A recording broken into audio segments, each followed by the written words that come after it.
بسم اللہ الرحمن الرحیم صدری ویسر لی امری واحلل عقدۃ من لسانی یفقہوا قولی۔ السلام علیکم میرے پیارے ناظرین، آج میرا دل کرا کہ حضور پاک صلی اللہ علیہ وسلم کی زندگی کے متعلق بات کروں، خوبصورت باتیں کروں۔ دل تو یہی چاہتا ہے کہ اور کوئی ٹاپک ہی نہ ہو، صرف آپ صلی اللہ علیہ وسلم کی زندگی سے متعلق سارا کچھ ہو، لیکن وقت اور حالات کا تقاضا بھی ہوتا ہے، کبھی کچھ کرنا پڑتا ہے، کبھی کچھ کرنا پڑتا ہے، لیکن سب سے خوبصورت دنیا میں اگر کوئی ٹاپک ہے تو وہ ہے سیرت النبی حضور پاک صلی اللہ علیہ وسلم۔ آج میں تھوڑا سا ابتدائی ان کا نقشہ بیان کرتی ہوں، اور انشاءاللہ نیکسٹ میری ویڈیو جو ہوں گی نا انشاءاللہ وہ آپ صلی اللہ علیہ وسلم کے اوپر ہی ہوں گی۔ تو آپ صلی اللہ علیہ وسلم کی ولادت اور ان کا حلیہ میں آج بیان کروں گی کہ آپ صلی اللہ علیہ وسلم 9 یا 12 ربیع الاول عام الفیل کہتے ہیں، جب ہاتھیوں کے لشکر کے ساتھ ابراہہ نے خانہ کعبہ پر حملہ کیا تھا، اس وقت آپ ماں کے پیٹ میں تھے۔ اور یہ کہتے ہیں کہ شمائل ترمذی حلیہ مبارک بیان کرنے کا سب سے مستند اور جامع ذریعہ ہے، جس کو امام ترمذی رحمت اللہ علیہ نے ذکر فرمایا۔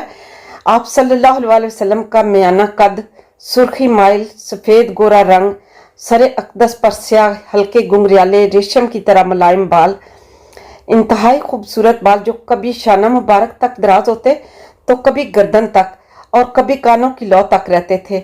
رخ انور اتنا حسین کہ ماہ کامل کے مانند چمکتا تھا، سینہ مبارک چوڑا چکلا کشادہ، جسم عطر نہ دبلا نہ موٹا، انتہائی سڈول چکنا، کہیں داغ دبا نہیں تھا۔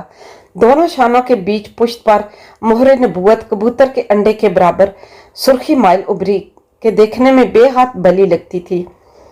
پیشانی کشادہ بلند اور چمکدار، ابروئے مبارک کماندار غیر پیوستہ، دہن شریف کشادہ، ہونٹ یاقوتی مسکراتے تو دندان مبارک موتی کے مانند چمکتے، دانتوں کے درمیان ہلکی ہلکی دراڑیں تھیں، بولتے تو نور نکلتا تھا۔ سینہ پر بالوں کی ہلکی لکیر ناف تک تھی، باقی پیکر بالوں سے پاک تھا۔ صحابہ کا اتفاق ہے کہ آپ جیسا خوبصورت نہیں دیکھا گیا۔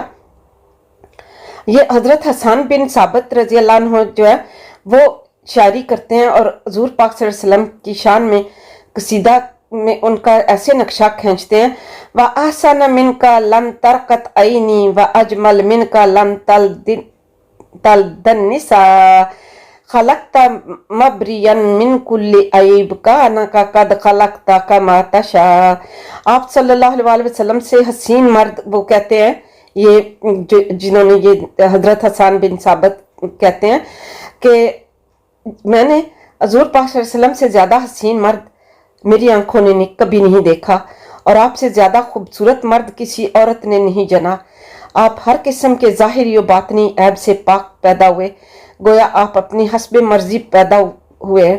نہ کبھی آپ چیخ کر بات کرتے تھے، نہ قہقہ لگاتے تھے، نہ شور کرتے تھے، نہ چلا کر بولتے تھے۔ ہر لفظ واضح بولتے، جو مجمع سے مخاطب ہوتے تو 3 بار جملہ کو بالکل صاف صاف دہراتے تھے۔